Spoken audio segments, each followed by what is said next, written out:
Today in capitalism truly does ruin everything, and the for-profit healthcare industry is one of the best examples of how that plays out in the real world. May I present to you what's happening in nursing in the United States? This is bad. This is diabolical. Actually, this is potentially one of the most damaging things I've seen in the nursing profession. University of North Carolina Health Medical Center recently announced that they are transitioning their staffing to a bid shift model beginning October 2nd. With bid shift, teammates request open shifts at a specific premium rate of pay. Other eligible staff may request the same shift at progressively lower rates of pay while the shift remains open for bidding. And then the shifts will be generally awarded to the lowest bid submitted. I'm asking every nurse out there to really take a minute to try to understand how damaging this is and what the long-term effects of this are going to be. Do you understand what's happening there? They put up a shift and somebody says, I am willing to do this work for $35 an hour. I don't know how much nurses make. I hope it's more than that. And somebody else comes along and says, well, I want that shift and I'm willing to do it for $33.50 an hour. And then another nurse comes along and says, I really need that shift.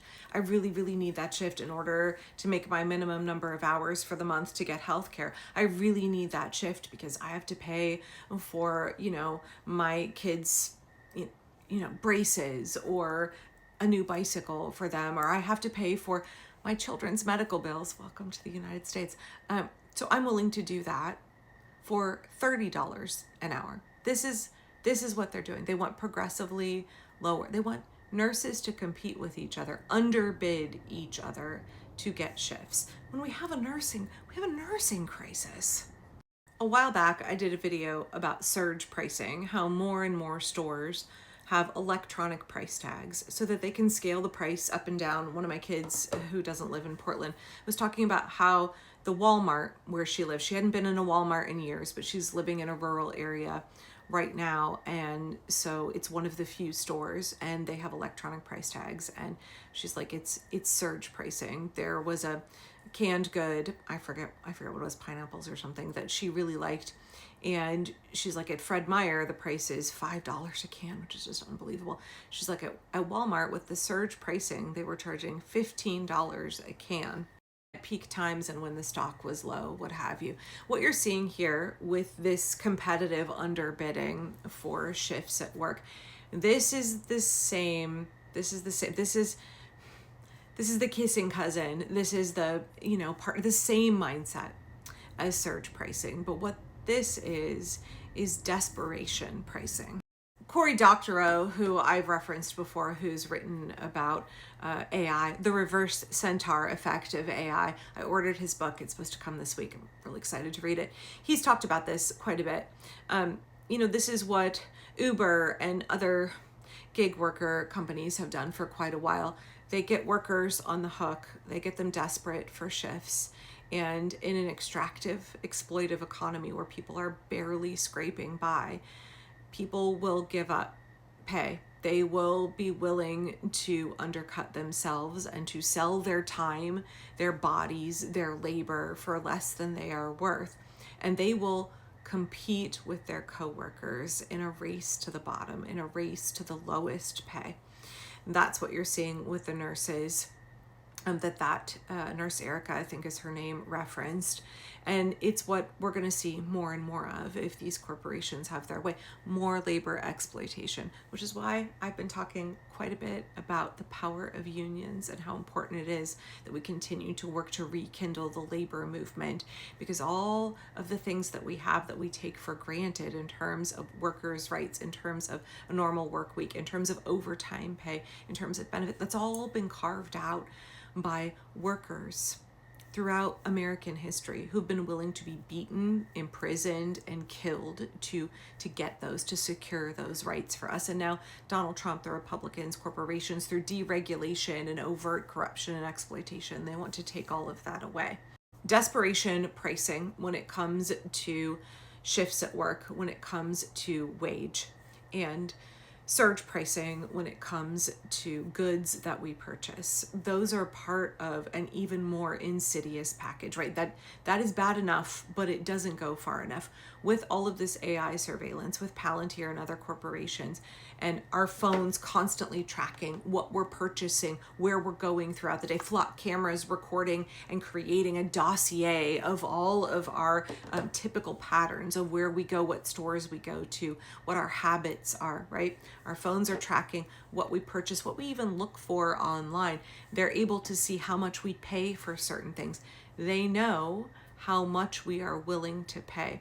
And so it goes beyond what you think, like, oh, there's peak hours and they'll jack up the prices here. They'll get folks outbidding each other for a lower hourly wage. No, it's far more insidious than that.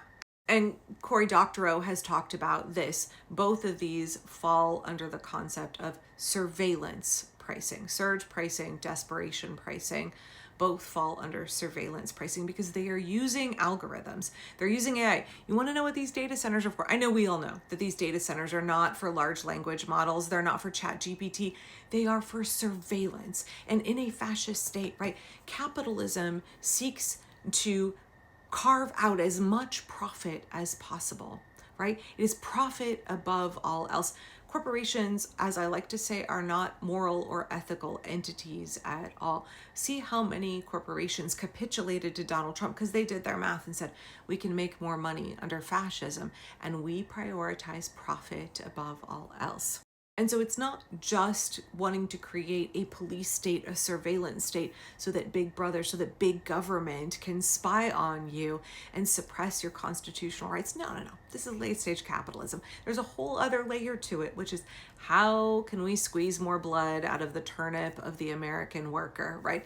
How can we extract as much profit from you as we possibly can? How can corporations get even richer? Right? The surveillance state is meant to maximize profit for corporations as much as it is meant to suppress your constitutional rights and take away your liberty.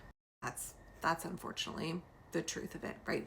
Surveillance pricing is using all of that data that they have collected about where you go throughout the week, what your habits are online, what you search up, how much you've been willing to pay, and they create an expansive dossier on you and use that to leverage you, to say, I know how much you are willing to pay for that. I know how desperate you are. I know what your budget is. I know what your financial limits are, and I will push you to your financial limits. And then if it's something that you really, really need, right, like a certain medication or a certain, like vehicle repair, what have you, surveillance pricing seeks to squeeze you where you are most vulnerable, exploit you where you are most vulnerable, to maximize the extraction of profit, right? If you are desperate, they can drive up the price because they know you really, really, really need this thing. Oh, the period tracker apps and what have you, you're about to get your period? Okay, well, now is the time that we are going to, just for you, skyrocket the price of feminine hygiene products, right? This is what they want to do. It's so unbelievably vile, but this is the logical conclusion. This is the final boss of capitalism. When you live in a system that prioritizes profit above all else, that says we can extract as much as we possibly can, we can exploit workers and the planet all in the name of profit, they are going to exploit every avenue to enhance their quarterly earnings, to enhance their profit margin. And it's not just like an avenue, it's a big, wide fucking highway of data that they are mining and using to reduce your freedoms and to increase your suffering so that they can increase their profit. Without privacy protections, without regulation to keep our personal information and our data safe from both the government and corporations, this is what you get. This is not a future that we should be content with. This is not a present that we should be content with. This is untenable. If we don't organize to stop this, we will see more of this surge pricing, more of this desperation pricing, more of this surveillance, and more struggle for all of us.